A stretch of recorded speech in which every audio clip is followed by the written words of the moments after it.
Welcome back, everybody. It's another episode of Let's Move Austin. I'm your co-host, Chris Angel, here with your hostess, Teresa Bastian. Hello, everybody. Chris. Hello, everybody. Hello, Teresa. Today we're talking about top economic trends to watch in Austin. That's right, Chris. Do I look smarter than the last time we saw each other? Yes. Because I've spent just literally this morning, I've spent the whole morning getting smarter and hearing from some very important economists. Some economists. I love it when you say the word economist. So yes, big brain guys. Well, take me through. I always love talking about economic trends because I think for me, it implies what's happening in the city. Are we going to grow? Is there a bubble? Is there no bubble? Like, how do we keep growing? So give me some of the things you learned. It's fascinating because those are all questions on people's minds, right? People are starting to say, well, should I sell my house? Are we at the top? These are real decisions that impact people in, my day-to-day life, your maybe, once a year life. Right. They're very important.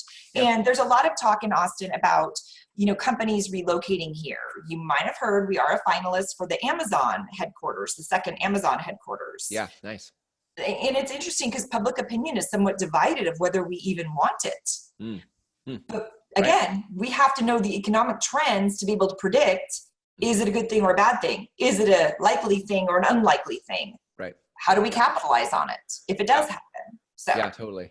What were some of the top things that you heard and had perspective about? So much. And again, I'm going to say that I did go there this morning. So this is kind of hot off the presses and my notes are not typed formally yet.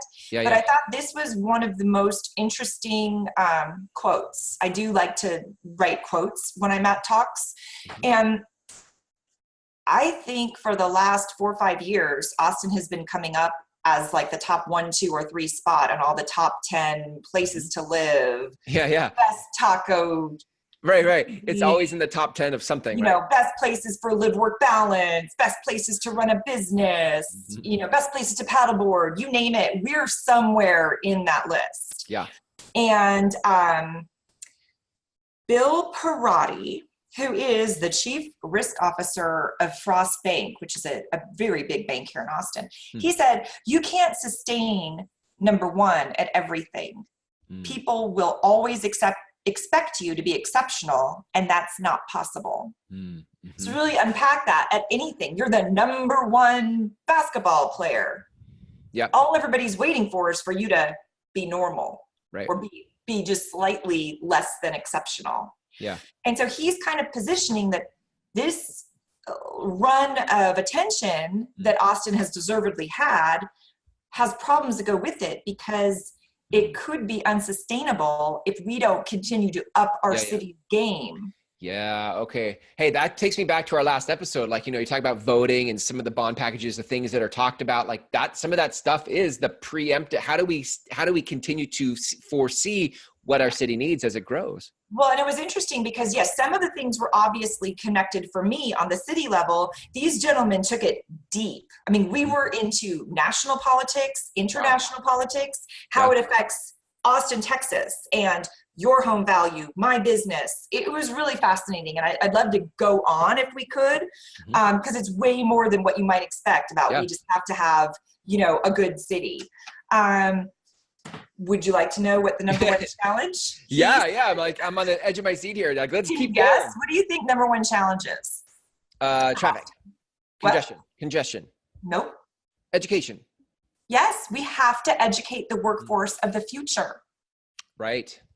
And he said, if we don't have skilled services, then there's an increase in social needs, which is horrible for the economy. Right. It will erode our competitive advantage.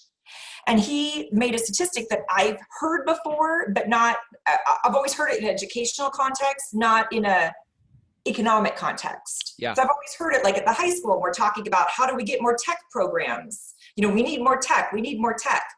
This was, a big panel of banking guys that know their stuff saying, no, we need it on the economic side too. There are 30,000 tech jobs in the state of Texas that are unfilled right now. Whoa. Do you know how many tech graduates we put forth every year? 3,000. What? So this gap between what is needed for good wage jobs, skilled positions, it's growing. Wow. That Yeah. is crazy. Yeah. So that's one thing. And with that, so that's a city kind of state level. Right. Then on the international level, we have to look at what do you do to fill those jobs? How can we keep these businesses innovating and producing? Well, typically we bring in skilled labor from other countries, right, and unskilled labor from undocumented labor from other countries. Right.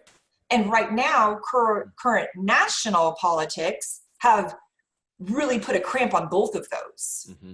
Our skilled labor isn't coming like it used to, and our unskilled labor isn't. Mm-hmm. Right. And I'm really surprised because I'm pretty sure these guys on the panel are not bleeding heart liberals. You know what I'm saying?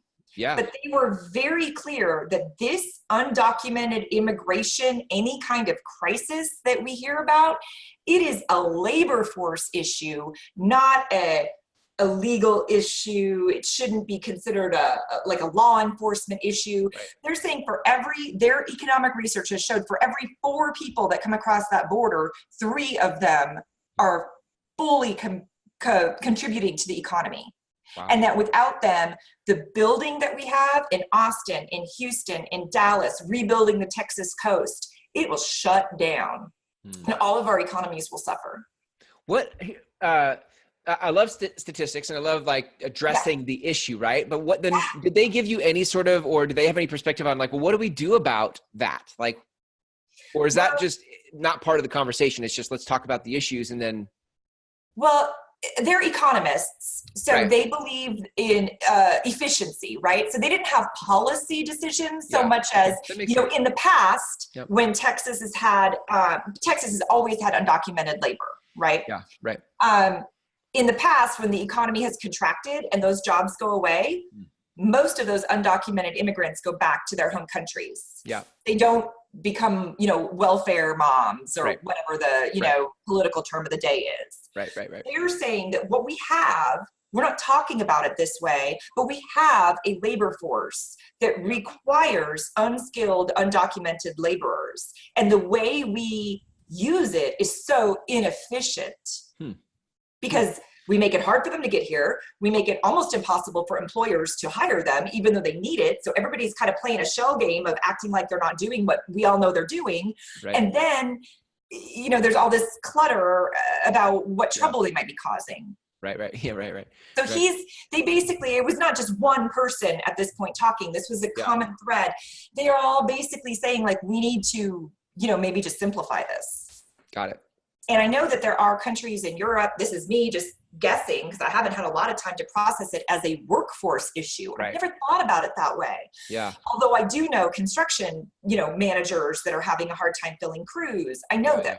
Right. But I never thought about the global kind of problem as a workforce. But there are European countries where you have a work visa or, I forget the word for it, but there are models in the world of how to handle this. There is, it's interesting because, we titled this episode the top economic trends to watch.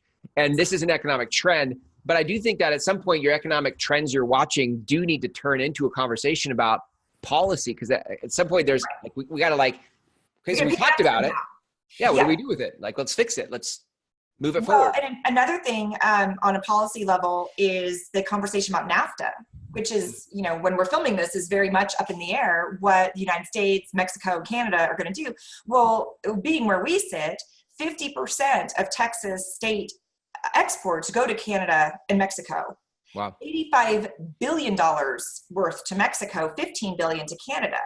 Wow. So if we don't have a solution to trade, our goods with our main partners. Yeah. I mean, Texas's economy is larger than most, all states, I think, and most countries, maybe not all states. I think our trade with NAFTA countries is bigger than any other state. Got it. But our economy is huge. Yeah. This is not what you might think of an Austin or a state decision, but it will impact our state's budget so highly that we need to think about it.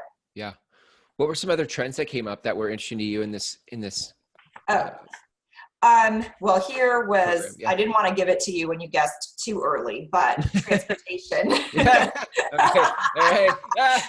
They put it at number 2, though. They put number 1 was a workforce shortage. Yeah. Number 2 was transportation. But yes, you are correct. Okay, Austin's traffic is notorious. Right. Here's the quote on that. We are taking away from our future prosperity by not investing in our transportation infrastructure.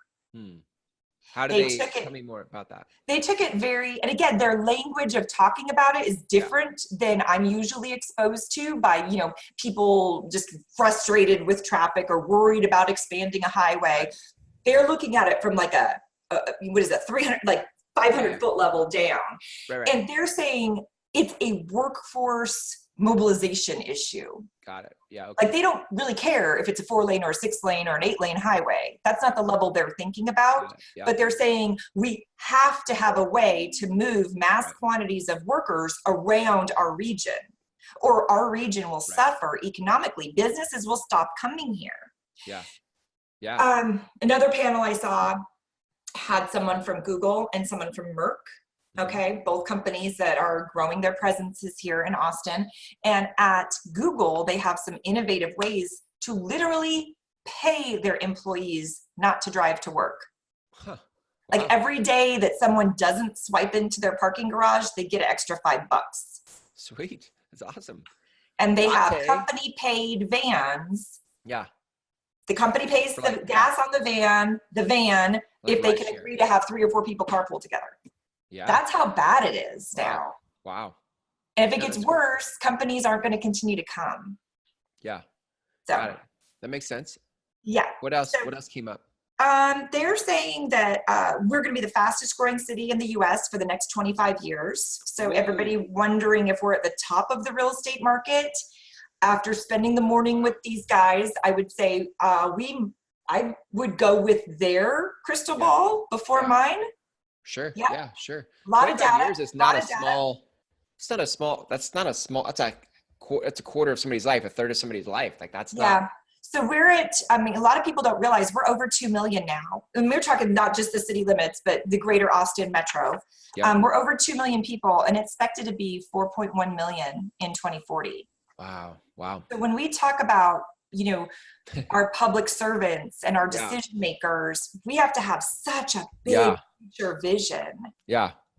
Not to take this to real estate, but are you saying it's a good time to buy and hold? Like I should just buy as much as possible? I've been saying buy and hold forever. Buy and flip is rough right now. Think about what I just said, the labor shortage. If you don't know how to plumb and electric and tile yourself, you're paying a premium because these guys don't need your one house every year to flip. Yeah. Right? I think there's a lot of people who have thought about investing and they're just like, they just keep kicking the can down the road because there's no sense of urgency. But when I hear a statistic like it's going to grow for the next 25 years from 2 million to 4.5 million, whatever it is, like, I mean, there's urgency to get in now. I have a lot of friends that have significant equity in their homes and no desire to leave their current neighborhood. Their kids are firmly implanted in schools. Yep. Sometimes what I'll just do is take them out and we take a little tour of what 3 properties for lease in different parts of town really look like. Yeah. And what those rents are. Right. Because most people, you get to a certain age, you haven't been in the rental market, for 10, 20 years. Right.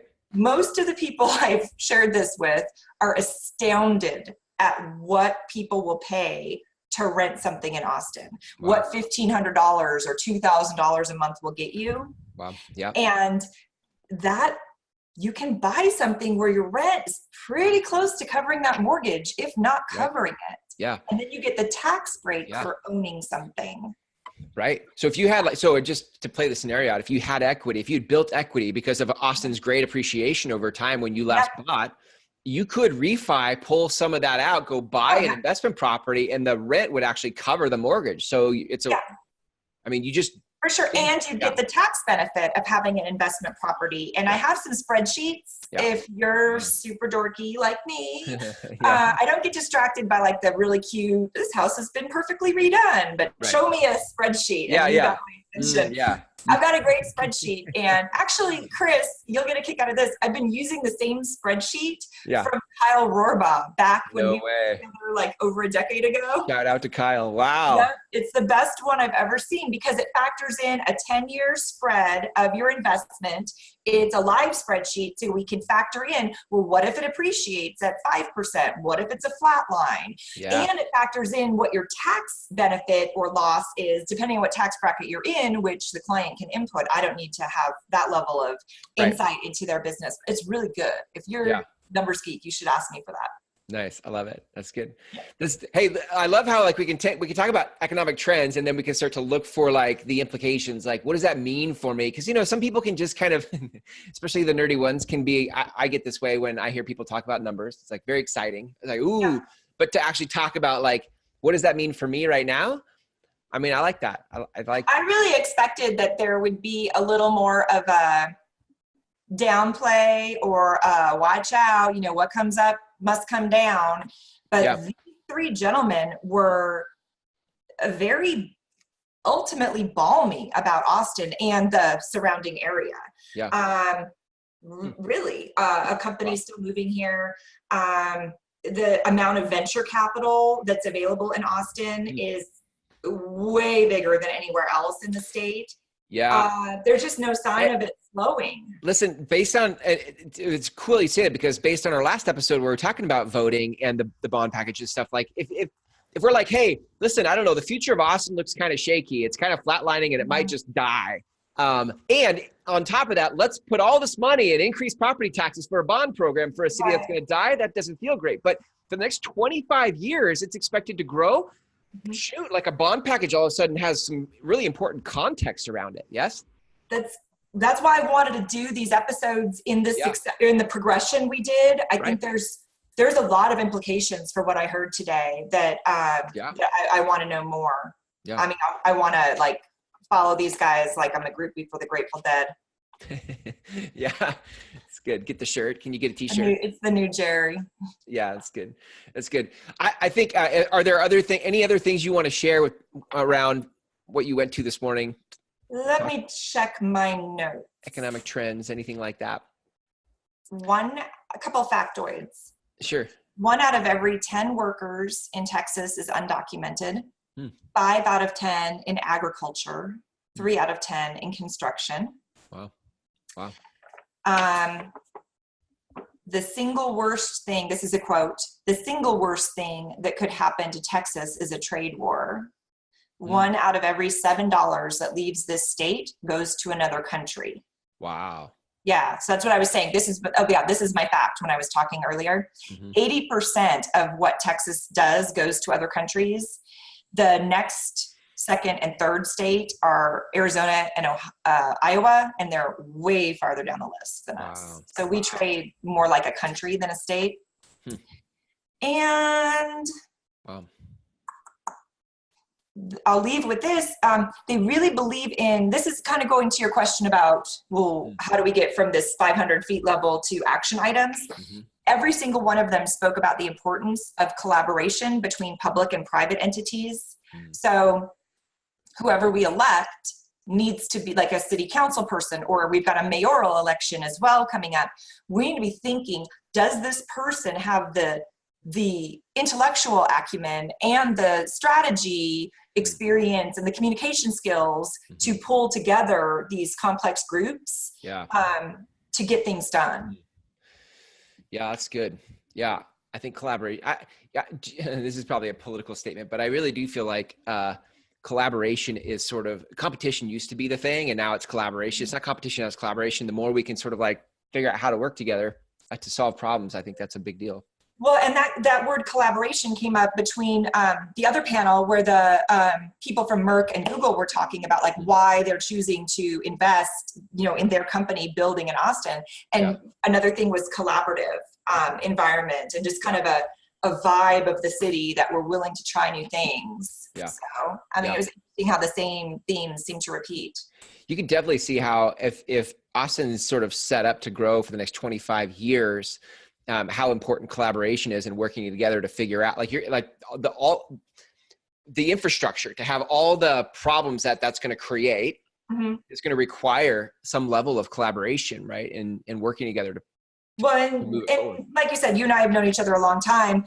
And in real estate, there's a lot of competition, you know, and a lot of scarcity mindset. And like, well, you know, if that person has a house listed in my neighborhood, I've got to hide my secrets from them. And, you know, we've never subscribed to that. And so it's nice to see, like, even in public policy, starting to realize the value of collaboration, like totally. We have. Yeah, absolutely. Love that. I love that. Like on this show. Good teamwork. Right? Go team. Boom. High five. I love it. Teresa, if people want your spreadsheet, if people want to talk to you more about trends, if people want to reach out to you about buying and holding an investment property, how can people reach you? Well, the easiest way is just to give me a call. My number's on the screen. I think my email will be there too. But I promise that most people do not wake up one day and go, you know, honey, I think we should buy a rental house. Yeah. It's a process. And I'm happy to take you on a little tour around, just get your feet wet. I know you're not going to make up your mind today. So as that goes, let me just reassure you, I'm not going to pressure you to buy a rental property. It doesn't work that way. Yeah, right. It's if collaboration. You want to start the conversation. Maybe I'll let you peek at my spreadsheet. Let me know. Let's collaborate on what you can do financially for your future.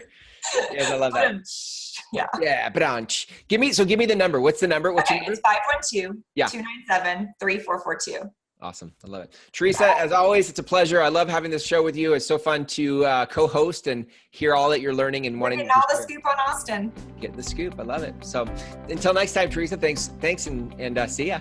Okay. Bye, everybody.